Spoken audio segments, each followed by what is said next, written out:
Hello दोस्तों, स्वागत है आपका अपने ही यूट्यूब चैनल किस्से कहानियों की ऑडियो लाइब्रेरी पर। दोस्तों, हम सुन रहे हैं श्री शरद चंद्र चट्टोपाध्याय जी द्वारा रचित उपन्यास पथ के दावेदार का 13वां भाग। अच्छा, इससे पहले कि हम कहानी की ओर आगे बढ़ें, मैं आशा करती हूँ कि आपने अभी तक इस चैनल को सब्सक्राइब कर लिया होगा, और अगर नहीं किया है तो अभी कर लीजिए। तो चलिए शुरू करते हैं आज का भाग। जिन जिन लोगों ने कमरे में प्रवेश किया वे सभी अच्छी तरह जाने पहचाने लोग थे। डॉक्टर ने कहा, आओ। लेकिन उनके चेहरे का भाव देखते ही भारती समझ गई, कम से कम आज वे इसके लिए तैयार नहीं थे। सुमित्रा के आने के बारे में उन्हें पता था, लेकिन सभी लोग उनके पीछे पीछे चलते हुए इस पार आ इकट्ठे हुए हैं, इसकी जानकारी उन्हें नहीं थी। किसी भी तरह की कोई आकस्मिक घटना नहीं हुई है, इसलिए उनकी जानकारी के बिना ही किसी तरह का गहन परामर्श हो चुका है, इसमें संदेह नहीं है। आगंतुक लोग आकर चुपचाप फर्श पर बैठ गए। किसी के आचरण से रत्ती भर भी आश्चर्य या उत्तेजना प्रकट नहीं हुई। यह बात स्पष्ट रूप से समझ में आ गई कि डॉक्टर के संबंध में भले ही ना हो, लेकिन डॉक्टर के आने के संबंध में वे पहले ही जान गए थे। अपूर्व के मामले को लेकर दल में इस प्रकार मतभेद पैदा हो जाएगा, यह आशंका भारती के मन में थी। शायद आज ही इसका निश्चित निर्णय हो जाएगा। यह सोचकर भारती के हृदय में कपकपी होने लगी। सुमित्रा के चेहरे पर उदासी थी। उसने भारती से कोई बात नहीं की, उसकी ओर अच्छी तरह देखा तक नहीं। ब्रजेंद्र ने अपनी गेरुआ पगड़ी उतारकर अपनी मोटी लाठी से दबाकर पास रख ली और अपने विशाल शरीर को काठ की दीवार से टिकाकर आराम से बैठ गया। उसकी गोलाकार आंखों की हिंस्र दृष्टि कभी भारती और कभी डॉक्टर के चेहरे पर चक्कर काटने लगी। रामदास तलवलकर चुप था। बैरिस्टर कृष्ण अय्यर सिगरेट जलाकर पीने लगा और नवतारा सबसे दूर इस तरह जा बैठी जैसे उसका किसी के साथ कोई संबंध ही ना हो। आज वह भारती को पहचान भी ना सकी हो। किसी के चेहरे पर मुस्कुराहट तक का नाम नहीं था। कुछ देर बाद ब्रजेंद्र अपनी कर्कश आवाज से सबको चकित करता हुआ बोल उठा, आपके स्वेच्छाचार की हम लोग निंदा करते हैं डॉक्टर। अगर मैं अपूर्व को कभी पा गया तो। डॉक्टर ने वाक्य पूरा करते हुए कहा, उसकी जान ले लोगे? यह कहकर उन्होंने सुमित्रा से पूछा, क्या तुम सभी लोग इस आदमी की बात का समर्थन करते हो? सुमित्रा सिर झुकाकर बैठी रही। अन्य किसी ने भी इस प्रश्न का उत्तर नहीं दिया। कुछ पल चुप रहकर डॉक्टर बोले, मालूम होता है कि तुम लोग समर्थन करते हो, और इस बीच इस विषय पर तुम लोगों में विचार विमर्श भी हो चुका है। ब्रजेंद्र बोला, हाँ, हो चुका है, और इसका प्रतिकार होना भी हम लोग आवश्यक समझते हैं। डॉक्टर बोले, मैं भी यही समझता हूँ, लेकिन इससे पहले एक आवश्यक बात याद दिलाना चाहता हूँ। संभव है अत्यंत क्रोधावेश में होने के कारण तुम लोगों को यह बात याद न रही हो। अहमद दुर्रानी हम लोगों के समूचे उत्तरी चीन का सेक्रेटरी था। उस जैसा निर्भीक और कार्यकुशल आदमी हम लोगों के दल में कोई नहीं था। सन 1910 में जापान द्वारा कोरिया राज्य को हड़प लेने के 1 महीने बाद वह किसी रेलवे स्टेशन पर पकड़ा गया। उसे शंघाई में फांसी दी गई। सुमित्रा, तुमने दुर्रानी को देखा था? सुमित्रा ने कहा, हाँ। डॉक्टर ने कहा, तब मैं छिता से टूटे हुए दल के पूर्ण गठन में व्यस्त था। मुझे इस बात की खबर तक नहीं मिली कि मेरा एक हाथ टूट गया है। जिस समय अदालत में उसके विरुद्ध विचार का तमाशा हो रहा था, उस समय उसे बचा लेना तनिक भी कठिन नहीं था। हम लोगों के अधिकांश आदमी उन दिनों वहीं रह रहे थे। फिर भी इतनी बड़ी दुर्घटना कैसे हो गई जानते हो? फैजाबाद के मथुरा दुबे ने बार बार अत्यंत तुच्छ अविचार कुविचार की शिकायतें कर करके दल के लोगों के मन को एकदम विषैला बना दिया था। दुर्रानी की मृत्यु से जैसे सभी की जान बच गई। मेरे लौट आने के बाद जब कैंटीन की मीटिंग में सारी बातें प्रकट हुई, तब दुर्रानी इस लोक में नहीं था। मथुरा दुबे भी टाइफाइड ज्वर से मर चुका था। प्रतिकार के लिए कुछ भी शेष नहीं रह गया था, लेकिन भविष्य के भय से उस रात की गुप्त सभा में दो अत्यंत कठोर कानून पास किए गए थे। कृष्ण अय्यर, तुम तो वहां मौजूद थे, बताओ। कृष्ण अय्यर का चेहरा सूख गया। वह बोला, आप जो इशारा कर रहे हैं, मैं उसे समझ नहीं पा रहा हूँ डॉक्टर। डॉक्टर ने रत्ती भर भी हिचके बिना कहा, सुनो ब्रजेंद्र, एक कानून था कि मेरे पीछे किसी काम की आलोचना नहीं हो सकती। ब्रजेंद्र व्यंग से बोला, आलोचना नहीं की जा सकती? डॉक्टर बोले, नहीं, पीछे नहीं की जा सकती, लेकिन की जाती है, मैं यह जानता हूँ। इसका कारण यह है कि उस दिन कैंटन की सभा में जो लोग मौजूद थे, वे दुर्रानी की मृत्यु से जितने उद्विग्न हो उठे थे, मैं नहीं हुआ था। इसलिए यह काम होता चला आ रहा है और इसे मैं भी अनदेखा करता चला आ रहा हूँ, लेकिन यह भीषण अपराध है। ब्रजेंद्र उपेक्षा भरे स्वर में बोला, सब कुछ कह डालिए। डॉक्टर बोले, मेरे विरुद्ध विद्रोह की भावना पैदा करना अत्यंत भयंकर अपराध है। दुर्रानी की मृत्यु के बाद मुझे सावधान हो जाना चाहिए था। ब्रजेंद्र कठोर हो उठा, बोला, सावधान होने की जरूरत दूसरों के लिए भी वैसी ही हो सकती है। यह जरूरत आपके लिए सर्वाधिकार के रूप में नहीं है। यह कहकर उसने सबकी ओर देखा, लेकिन सब मौन बैठे रहे। किसी ने कोई उत्तर नहीं दिया। काफी देर बाद डॉक्टर ने धीरे धीरे कहा, इसकी सजा है भयानक दंड। सोचा था जाने से पहले और कुछ करूंगा, लेकिन ब्रजेंद्र, तुम्हें सब्र नहीं हुआ। दूसरों के प्राण लेने के लिए तुम हमेशा तैयार रहते हो, लेकिन अपने ऊपर आ पड़ने पर कैसा लगता है जानते हो? ब्रजेंद्र का मुंह काला पड़ गया।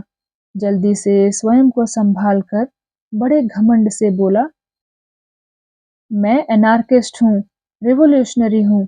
प्राण मेरे लिए कुछ नहीं है, ले भी सकता हूँ और दे भी सकता हूँ। डॉक्टर ने शांत स्वर में कहा, तब तो आज रात को देने ही पड़ेंगे, लेकिन बेल्ट निकाल पाने का समय नहीं मिलेगा। ब्रजेंद्र, मेरी आंख है, तुमको मैं पहचानता हूँ। यह कहकर उन्होंने फौरन पिस्तौल वाला हाथ उठा लिया।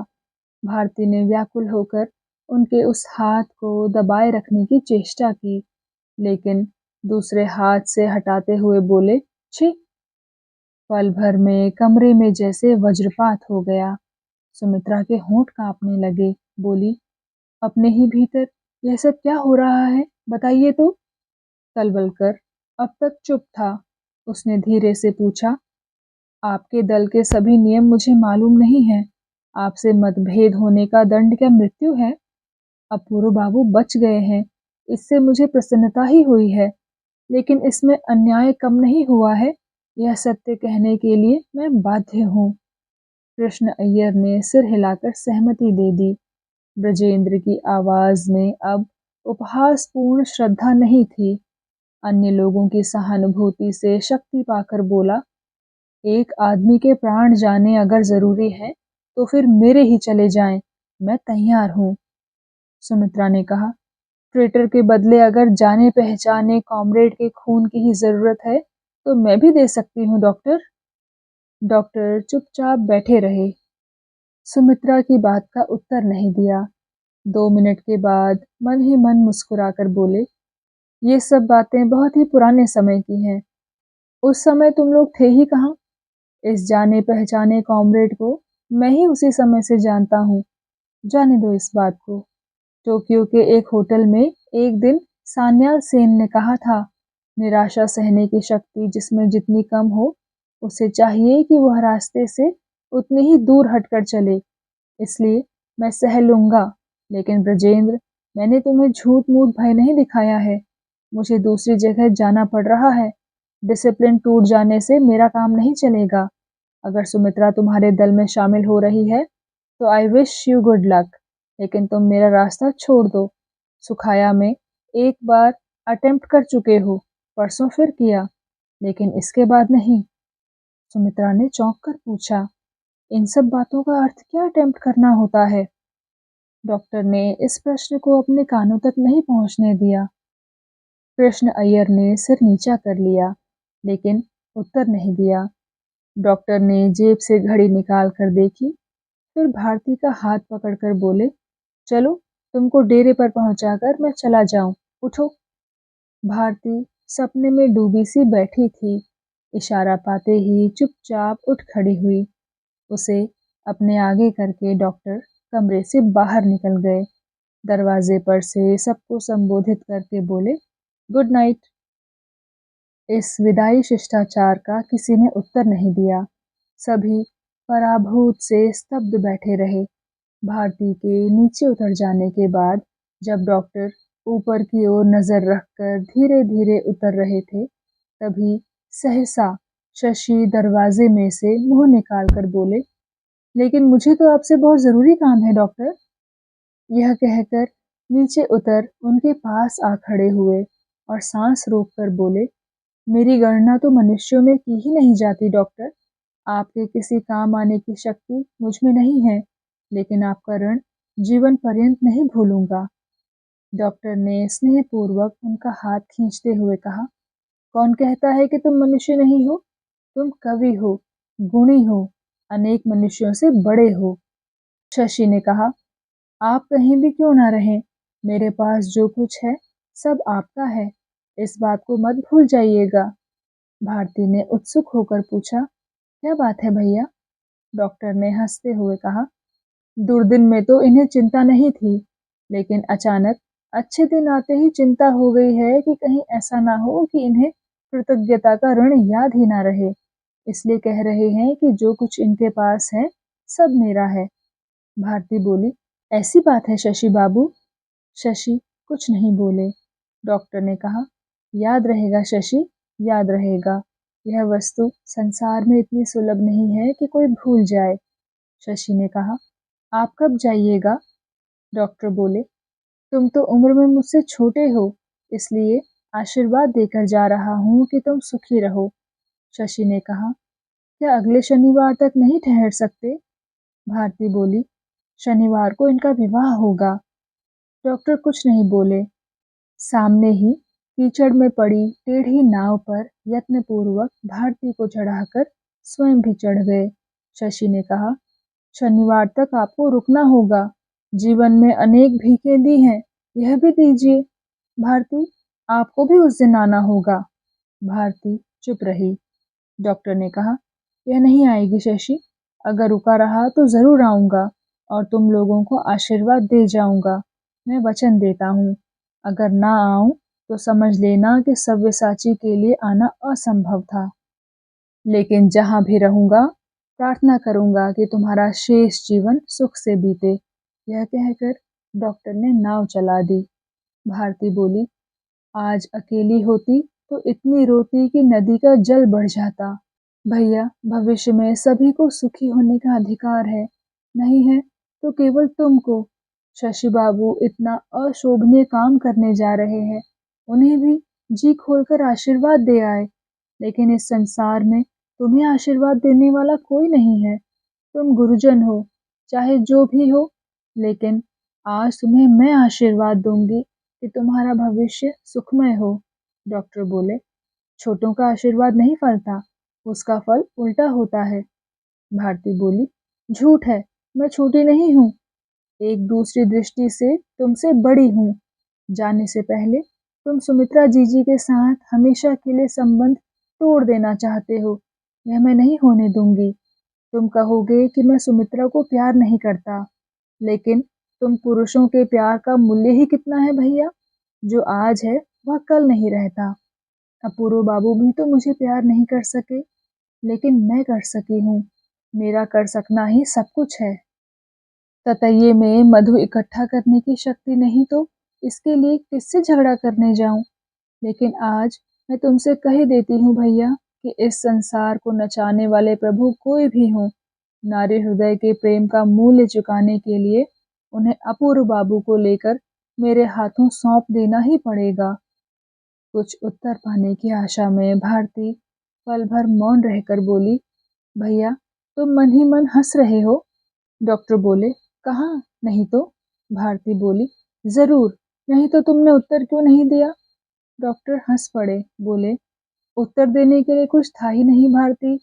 संसार को नचाने वाले तुम्हारे प्रभु को भी अगर इस जबरदस्ती को मानकर चलना पड़ता तो तुम्हारी सुमित्रा जीजी की क्या हालत होती जानती हो।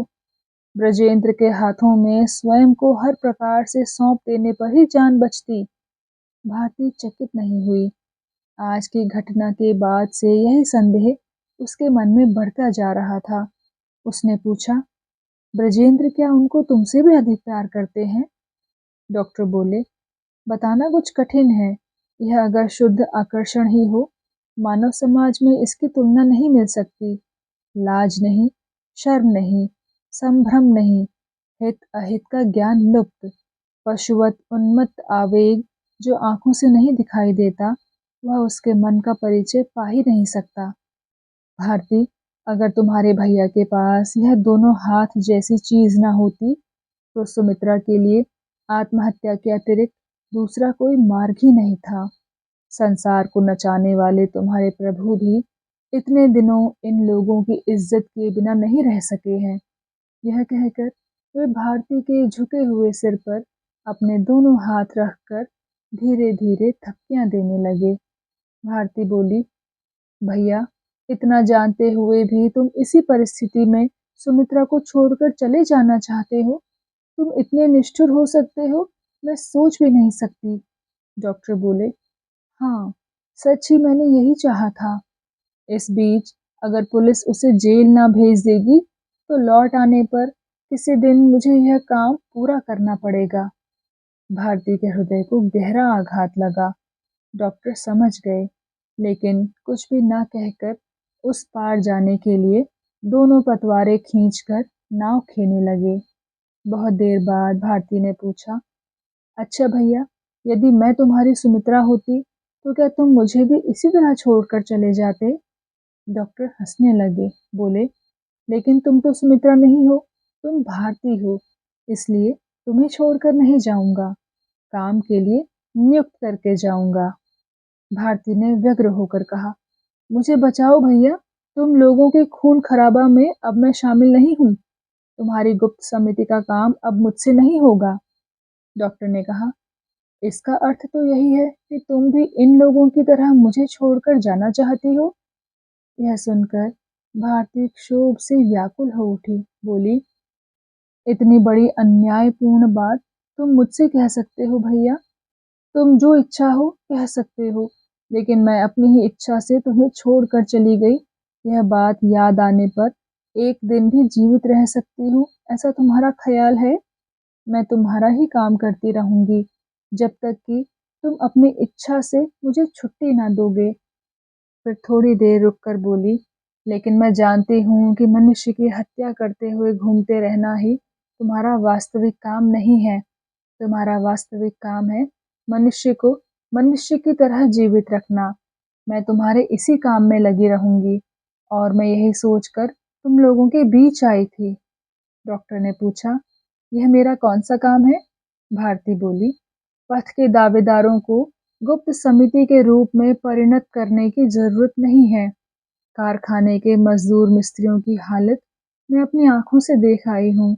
उनके पास कुशिक्षा और उनकी जानवरों जैसी हालत अगर समूचे जीवन में उनका रत्ती भर भी प्रतिकार कर सकूं, तो इससे बढ़कर मेरे जीवन की सार्थकता और क्या हो सकती है।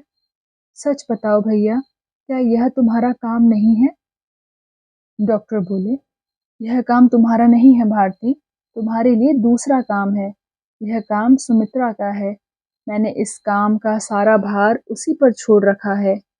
भारती चुप रही। डॉक्टर ने उसी तरह शांत और मृदु स्वर में कहा, तुमसे कह देना ही उचित है भारती। कुछ थोड़े से कुली मजदूरों की भलाई के लिए ही मैंने पथ के दावेदार की स्थापना नहीं की है। इसका लक्ष्य बहुत बड़ा है। उस लक्ष्य के लिए हो सकता है कि किसी दिन इन्हीं लोगों को भेड़ बकरियों की तरह बलि चढ़ा देना पड़े। तुम उसमें मत रहना बहन, तुम इसे ना कर सकोगी। भारती चौंक कर बोली, यह तुम क्या कह रहे हो भैया? क्या मनुष्यों की बलि चढ़ाओगे? डॉक्टर ने कहा, मनुष्य हैं कहाँ? जानवर ही तो हैं। भारती बोली, मनुष्य के संबंध में तुम मजाक में भी ऐसी बात मुंह से मत निकालना, कह देती हूँ। झूठ मूठ डराने की कोशिश मत करो। डॉक्टर बोले, नहीं भारती, झूठ मूठ नहीं, सचमुच डराने की कोशिश कर रहा हूँ, जिससे मेरे चले जाने के बाद तुम कुली मजदूरों की भलाई के चक्कर में ना पड़ो। इस तरीके से इनकी भलाई नहीं की जा सकती। इनकी भलाई की जा सकती है केवल क्रांति के द्वारा। इसी मार्ग पर चलने के लिए मैंने पथ के दावेदार की रचना की है। क्रांति शांति नहीं है, उसे हमेशा हिंसा के बीच से ही कदम रखकर चलना पड़ता है। यही उसका वरदान है और यही अभिशाप। एक बार यूरोप की ओर ध्यान से देखो, हंगरी में ऐसा ही हुआ है। कुली मजदूरों के खून से उस दिन नगर के सभी राजपथ रक्तिम हो उठे थे। जापान में तो अभी उसी दिन की बात है। उस देश में भी मजदूरों के दुख का इतिहास बिंदु बराबर भी इससे भिन्न नहीं है। मनुष्य के चलने का मार्ग बिना उपद्रव नहीं बनता भारती। भारती सिहर कर बोली, यह मैं नहीं जानती, लेकिन उन सब भयानक उपद्रवों को क्या तुम इस देश में भी खींच लाओगे? कारखानों के रास्ते में क्या मजदूरों के रक्त की नदी बहा देना चाहते हो? डॉक्टर ने सहज भाव से कहा, अवश्य चाहता हूँ। वहां मानव के मुक्ति सागर में मानवीय रक्त धारा तरंगित होकर दौड़ती जाएगी, यही मेरा स्वप्न है। इतने दिनों का पर्वत जैसा विशाल पाप धुलेगा किस चीज से? और इस धुलाई के काम में अगर तुम्हारे भैया के 2 बूंद रक्त की भी आवश्यकता पड़ेगी तो मैं हंस कर बहाऊंगा।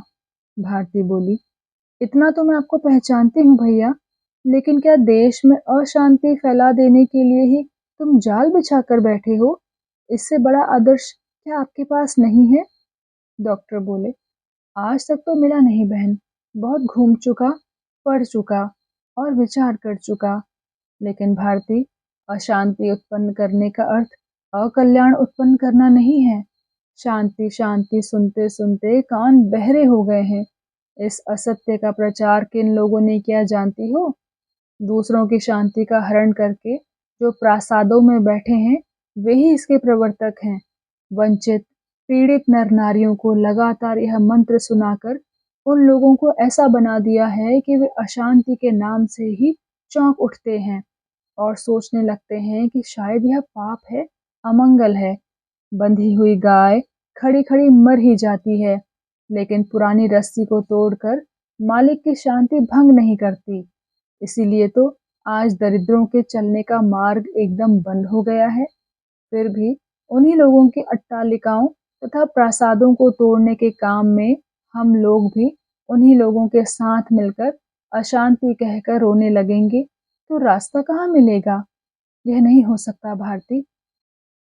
यह संस्था कितनी प्राचीन, कितनी पवित्र, कितनी ही सनातन हो, मनुष्य से बड़ी नहीं है। आज उन सबको हमें तोड़ कर चलना होगा। भारती सांस रोक कर बोली, इसके बाद? डॉक्टर बोले, इसके बाद वे फिर मजदूरों के दल में जाकर उन्हीं हत्यारों के द्वार पर हाथ फैलाते हैं। उन्हें उसकी दया भी मिलती है। भारती बोली, इसके बाद? डॉक्टर बोले, इसके बाद फिर एक दिन वे लोग दलबद्ध होकर पुराने अत्याचारों के प्रतिकार की आशा से हड़ताल कर बैठते हैं। तब फिर वही पुरानी कहानी दोहराई जाने लगती है। पल भर को भारती का मन फिर निराशा से भर गया। धीरे धीरे बोली, तब ऐसी हड़ताल से क्या लाभ है भैया? डॉक्टर की आंखों की दृष्टि अंधेरे में चमक उठी। बोले, लाभ? यही तो सबसे बड़ा लाभ है भारती। यही तो तुम्हारी क्रांति का राजपथ है। वस्त्रहीन, अन्नहीन, ज्ञानहीन दरिद्रों की पराजय ही सत्य हुई। उनके समूचे हृदय में जो विष भरकर उफन उठता है, जगत में वह शक्ति क्या सत्य नहीं है? वही तो मेरा मूलधन है।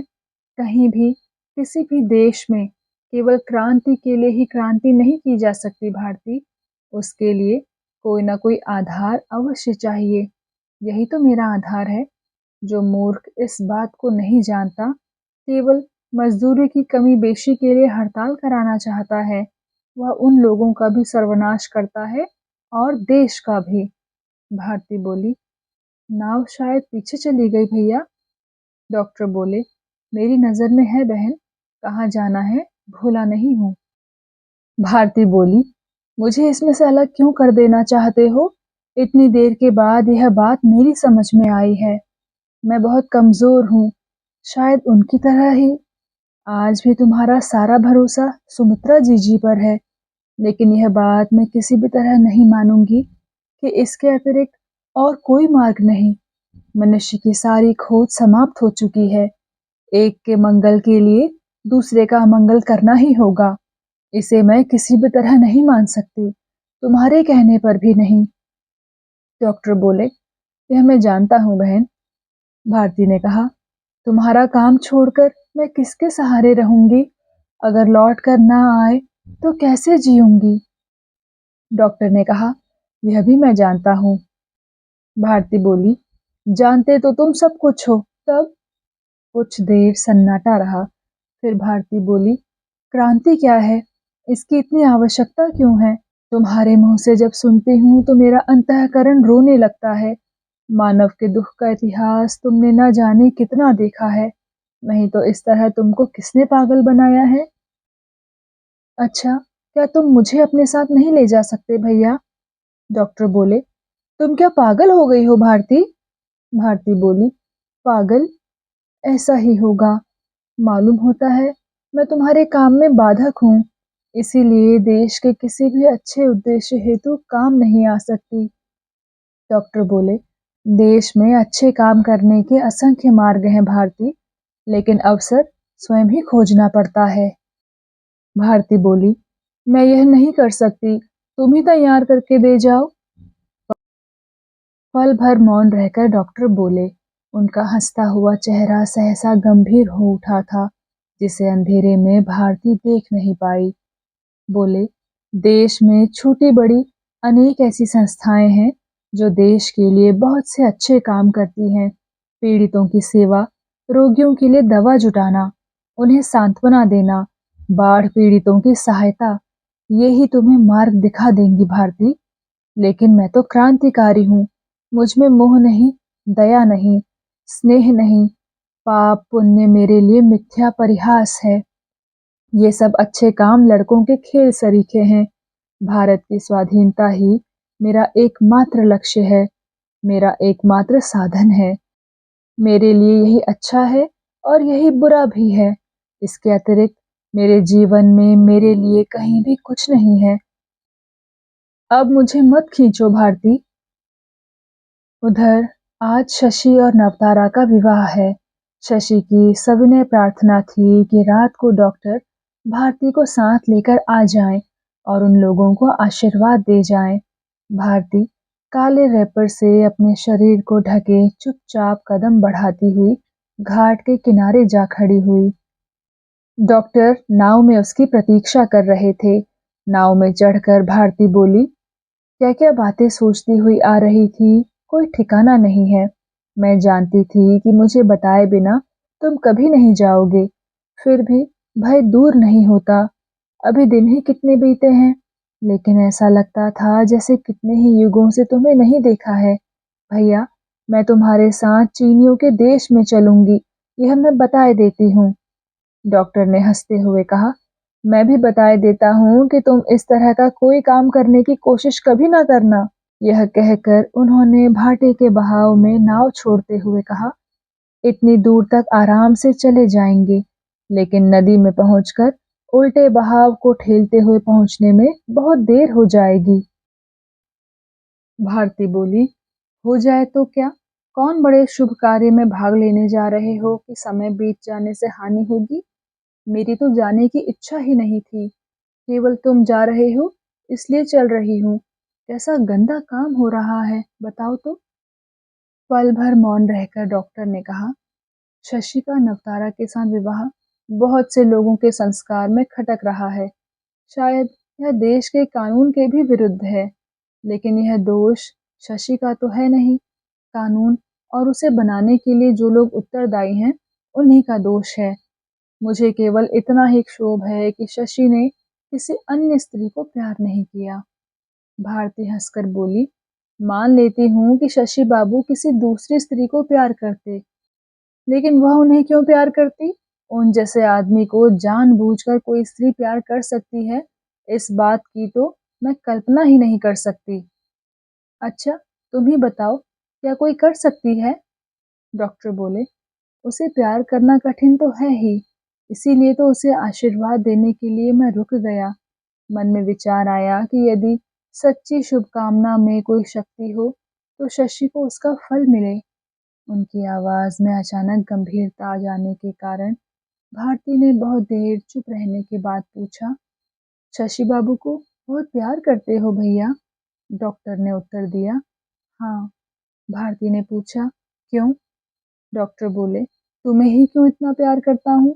क्या इसका कारण बता सकता हूँ? शायद इसी तरह हो सकता है। भारती ने आदर से पूछा, अच्छा भैया, तुम्हारे लिए क्या हम दोनों एक ही समान हैं? फिर दूसरे ही पल हंसती हुई बोली, फिर भी इतने दिनों में अपना मूल्य बहुत पा गई। चलो, मैं भी तुम्हारे साथ चलकर प्रसन्नता पूर्वक उन्हें आशीर्वाद, नहीं नहीं, प्रणाम कर आऊं। डॉक्टर भी हंस पड़े, बोले, चलो। भारती बोली, भैया, जैसे समुद्र की थाह नहीं है, उसी तरह तुम्हारी भी कोई थाह नहीं है। स्नेह करो, प्यार करो, तुम्हारे ऊपर निर्भर होकर कुछ भी दृढ़ता से खड़ा नहीं रह सकता। सभी ना जाने कहाँ समा जाते हैं। डॉक्टर बोले, समुद्र की तो था है, इसलिए इस संबंध में तुम्हारी यह उपमा गलत है। भारती बोली, इस विषय में शायद मैं तुमको 100 बार कह चुकी हूँ कि तुम्हारे अतिरिक्त इस संसार में मेरा और कोई नहीं है। तुम्हारे चले जाने पर मैं कहाँ खड़ी रहूंगी? लेकिन यह बात तुम्हारे कानों तक पहुँचती ही नहीं है। और पहुँचेगी किस तरह भैया? तुम्हारे पास हृदय तो है नहीं। मैं ठीक-ठाक जानती हूँ कि एक बार आँख से ओझल होते ही तुम मुझे ज़रूर भूल जाओगे। डॉक्टर बोले, नहीं, तुम्हारी याद हमेशा बनी रहेगी। भारती बोली, क्या भरोसा लेकर मैं जीवित रहूंगी भैया? डॉक्टर बोले, सौभाग्यवती स्त्रियां जिस भरोसे को लेकर जीवित रहती हैं, पति, बाल बच्चे, घर द्वार। भारती क्रुद्ध होकर बोली, मैंने अपूर्व बाबू को मुक्त हृदय से प्यार किया था, इस सत्य को तुमसे छिपाया नहीं। उनको पा जाती तो मेरा जीवन धन्य हो जाता, लेकिन इसी कारण तुम मेरा अपमान करते रहते हो, क्यों? डॉक्टर बोले, अपमान? मैंने तो अपमान नहीं किया भारती। आंसू भर जाने के कारण भारती रुंधे गले से बोली, कैसे नहीं किया? तुम जानते हो कि इस काम में कितनी बाधाएं हैं। तुम जानते हो कि वे मुझे कभी ग्रहण नहीं कर सकते, फिर भी तुम यह बात कहते हो। डॉक्टर ने मुस्कुराकर कहा, स्त्रियों में यही तो सबसे बड़ा दोष है। वह स्वयं एक दिन जो बात कह देती हैं, अगर कोई दूसरा वही बात दूसरे दिन कह दे, तो वह झटपट मारने दौड़ती हैं। उस दिन सुमित्रा की बात पर तुमने कहा था कि वह किसी दिन किसी को खींचकर पैरों तले ला गिरा देंगी। आज उसी बात को मैंने दोहरा दिया तो रोने लगी। भारती बोली, नहीं, यह बात मुझसे मत कहो। डॉक्टर बोले, अच्छा, नहीं कहूँगा, लेकिन इस बार की यात्रा से यदि बचकर लौट आया, तो यह बात मेरे पैरों के पास गले में आंचल बांध कर तुम्हें स्वीकार करनी पड़ेगी। भैया, मुझसे करोड़ों अपराध हुए हैं, अवश्य ही तुम हाथ देखना जानते हो, नहीं तो मेरे सौभाग्य के बारे में इतनी सच्ची बात कैसे कह सकते थे? भारती ने इसका उत्तर नहीं दिया। कुछ देर चुप रहकर डॉक्टर बोले तो लगा जैसे उनके कंठ स्वर में एक अद्भुत स्वर आ मिला हो। उन्होंने कहा, उस रात जब तुम सुमित्रा की बात कह रही थी भारती, तब मैं उसका उत्तर नहीं दे पाया था। मैं इस पथ का यात्री नहीं हूँ, फिर भी तुम्हारे मुंह से सुमित्रा की कहानी सुनकर मेरे रोंगटे खड़े हो गए थे। संसार में घूमकर अनेक चीजों के बारे में जानकारी प्राप्त की है, लेकिन केवल नर नारी के प्रेम तत्व के संबंध में कुछ भी नहीं जान पाया हूँ। बहन, असंभव नामक शब्द इस संसार में शायद इन्हीं लोगों के कोश में नहीं लिखा है। भारती बोली, तुम्हारी बात सच हो भैया, वह शब्द तुम लोगों के कोश से भी मिट जाए। सुमित्रा जीजी का भाग्य एक दिन प्रसन्न हो। थोड़ी देर ठहर कर उसने कहा, मैंने बहुत सोच विचार कर लिया है, लेकिन उसमें अब मेरा अपना आनंद नहीं है। अब मैं उसकी आशा भी नहीं करती। अपूर्व बाबू को मैं सचमुच ही प्यार करती हूँ। भले हों या बुरे हों, मैं अब उनको भूल नहीं सकूंगी। लेकिन इसका अर्थ यह नहीं कि उनकी पत्नी ना बन पाने पर, उनकी घर गृहस्थी ना पाने पर मेरा जीवन व्यर्थ हो जाएगा। मेरे लिए शोक की यह बात नहीं है भैया। मैं सच कह रही हूँ कि मुझे शांत मन से आशीर्वाद देकर रास्ता दिखाते जाओ। तुम्हारी तरह मैं भी दूसरों के काम में ही अपने इस जीवन को सार्थक कर डालूंगी। भैया, अपनी इस निराश्रित बहन को अपना साथी बना लो। डॉक्टर चुपचाप नाव चलाने लगे। इतने विनय भरे अनुरोध का उन्होंने उत्तर नहीं दिया। अंधेरे के कारण भारती उनका चेहरा नहीं देख पाई, लेकिन उनके मौन से उसे आशा बंधी। इस बार उसकी आवाज में स्नेहपूर्ण निवेदन की निविड़ वेदना उभर कर ऊपर तक चली आई। बोली, ले चलोगे भैया अपने साथ? तुम्हारे अतिरिक्त इस अंधकार में बूंद भर भी प्रकाश मुझे कहीं नहीं दिखाई पड़ता। डॉक्टर बोले, असंभव है भारती। तुम्हारी बातों ने आज मुझे जुआ की याद दिला दी। तुम्हारी तरह ही उसका अमूल्य जीवन भी अकारण नष्ट हो गया था। भारत की स्वाधीनता के अतिरिक्त मेरा और कोई भी लक्ष्य नहीं है। जीवन में इससे बढ़कर और कोई कामना नहीं है। ऐसी भूल मुझसे कभी नहीं हुई है। स्वाधीनता का अंत नहीं है।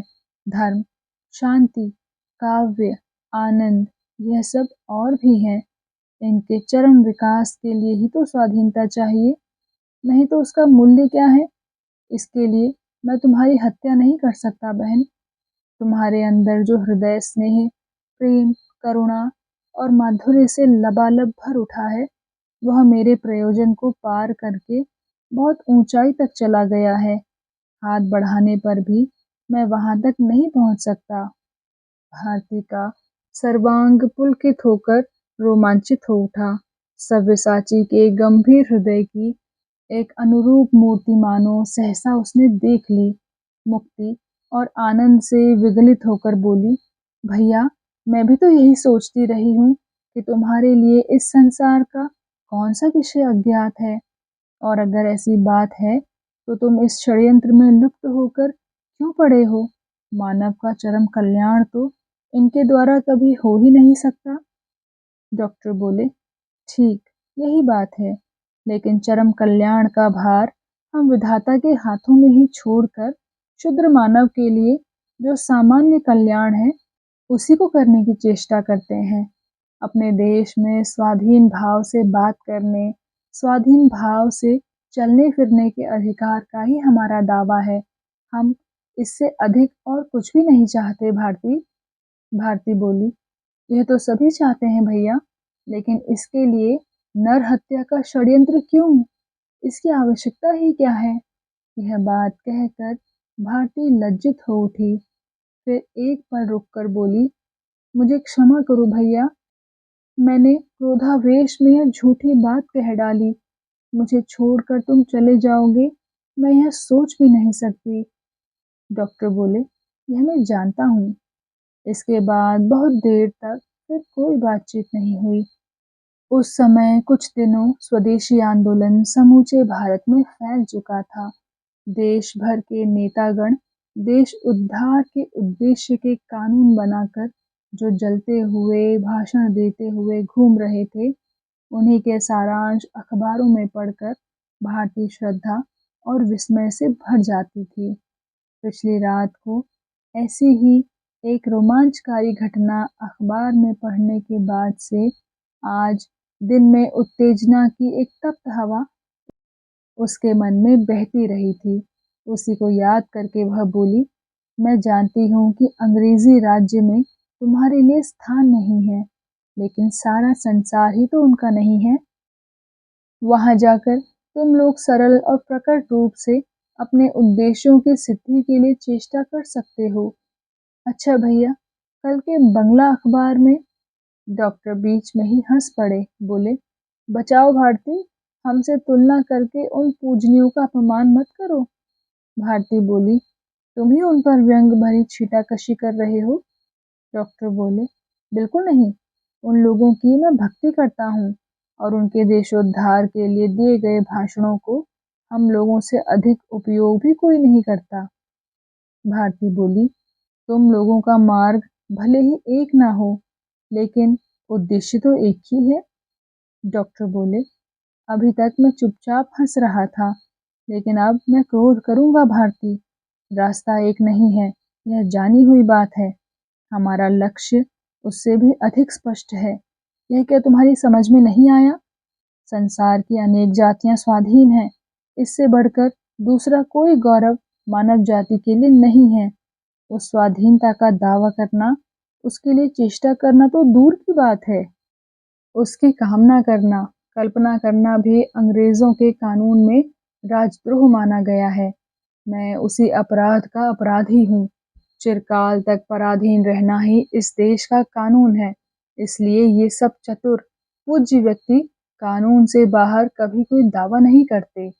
चीन देश के मंचू राजाओं की तरह इस देश में भी अगर अंग्रेज यह कानून बना देते कि सबको 2.5 हाथ लंबी चोटी रखनी पड़ेगी, तब उस चोटी के विरुद्ध भी ये लोग किसी तरह की गैर कानूनी प्रार्थना ना करते। ये लोग यह कहकर आंदोलन करते कि 2.5 हाथ की चोटी रखने का कानून बनाकर देश के प्रति बहुत बड़ा अन्याय किया गया है। इससे देश का सर्वनाश हो जाएगा, इसलिए इसे घटाकर 2.25 हाथ कर दिया जाए। इतना कहकर वे अपनी रसिकता से प्रफुल्लित होकर सहसा इस तरह ठठाकर हंस पड़े कि नदी की अंधकार में नीरवता भी विक्षुब्ध हो उठी। हंसी रुकने पर भारती बोली, तुम कुछ भी क्यों ना कहो, लेकिन यह बात मैं किसी भी तरह नहीं मान सकती कि वे देशवासियों के लिए अभिनंदनीय नहीं है। मैं सभी की बात नहीं कर रही हूँ, लेकिन जो लोग वास्तव में राजनीतिज्ञ हैं, वास्तव में देश के शुभ चिंतक हैं, उनका सारा परिश्रम ही व्यर्थ है। यह बात निसंकोच स्वीकार कर लेना कठिन है। मत और मार्ग पृथक पृथक होते हुए भी किसी की उपेक्षा करना शोभा नहीं देता। भारती की आवाज की गंभीरता अनुभव करके डॉक्टर चुप हो गए। कुछ देर बाद धीरे से बोले, भारती, तुमको व्यथा पहुंचाना मेरा अभिप्राय नहीं है। उनके राजनीतिक पांडित्य पर भी मेरी भक्ति कम नहीं है, लेकिन बात क्या है, तुम्हें इसकी वास्तविक जानकारी करा देता हूँ बहन। जब कोई गृहस्थ छोटी रस्सी से गाय को बांधता है, तो उस छोटी रस्सी में केवल एक ही नीति रहती है। मैं केवल इतना ही जानता हूँ। बिल्कुल पहुँच के बाहर रखे गए खाद्य पदार्थ की ओर जी जान से मुंह बढ़ाकर उसे चाटने या खाने की गाय की चेष्टा में अवैधता कुछ भी नहीं है। वह नितांत वैधानिक और कानून सम्मत है। उत्साह देने योग्य हृदय हो तो दे सकती हो, राजा की ओर से मनाही नहीं है। लेकिन गाय या बैल के इस उद्यम को जो लोग बाहर से देखते हैं, उनके लिए हंसी रोक पाना कठिन हो जाता है। भारती हंसकर बोली, तुम बड़े दुष्ट हो भैया, लेकिन यह बात मैं लेकिन यह बात समझ में नहीं आती कि जिसके प्राण रात दिन पतले धागे में लटक रहे हों, वह दूसरों की बात पर हंसी मजाक कैसे कर सकता है। डॉक्टर ने स्वाभाविक स्वर में कहा, इसका कारण यह है कि इस समस्या पर पहले ही विचार हो चुका है भारती। जिस दिन से मैंने क्रांतिकारी कामों में भाग लिया है, अब मुझे कुछ सोचना भी नहीं है, शिकायत भी नहीं है। मैं जानता हूँ कि मुझे हाथ में पाकर भी जो राजशक्ति मुझे छोड़ देती है, वह या तो असमर्थ है या फिर उनके पास फांसी देने के लिए रस्सी नहीं है। भारती बोली, इसीलिए तो मैं तुम्हारे साथ रहना चाहती हूँ भैया। मेरे होते हुए तुम्हारे प्राण ले सके ऐसी शक्ति संसार में कोई भी नहीं है। यह मैं किसी भी तरह नहीं होने दूंगी। यह कहते कहते उसकी आवाज भारी हो उठी। डॉक्टर को इसका पता चल गया। चुपचाप लंबी सांस लेकर वे बोले, नाव पर अब ज्वार लग रहा है भारती। अब हमें पहुंचने में देर नहीं होगी। भारती बोली, हटाओ, जाने दो, मुझे कुछ भी अच्छा नहीं लग रहा। 2 मिनट के बाद उसने पूछा, इतनी बड़ी राज शक्ति को तुम लोग शारीरिक शक्ति से हिलाकर गिरा सकते हो, इस बात में क्या तुम सचमुच ही विश्वास करते हो भैया? डॉक्टर बोले, करता हूँ और पूरे हृदय से करता हूँ। इतना बड़ा विश्वास ना रहता तो मेरा इतना बड़ा व्रत बहुत दिन पहले ही भंग हो गया होता। भारती बोली, लेकिन शायद धीरे धीरे अपने कामों में से तुम मुझे निकालते जा रहे हो, ठीक है ना भैया? डॉक्टर मुस्कुराते हुए बोले, नहीं, ऐसी बात नहीं है भारती, लेकिन विश्वास ही तो शक्ति है। विश्वास ना रहने से तो संदेह के कारण तुम्हारा कर्तव्य कदम कदम पर बोझ सा हो उठेगा। संसार में तुम्हारे लिए दूसरे काम है बहन, कल्याणकारी शांतिपूर्ण मार्ग है जिस पर तुम अपने संपूर्ण हृदय से विश्वास करती हो, उसी काम को तुम करो। अगाध स्नेह के कारण ही यह व्यक्ति उसे अपने अत्यधिक संकटपूर्ण विप्लव के मार्ग से दूर हटा देना चाहता है। इसका भली-भांति अनुभव करके भारती की सजल आंखों में आंसू उमड़ पड़े। छिपाकर अंधेरे में धीरे-धीरे आंसू पोंछकर बोली, भैया, मेरी बात सुनकर नाराज मत होना।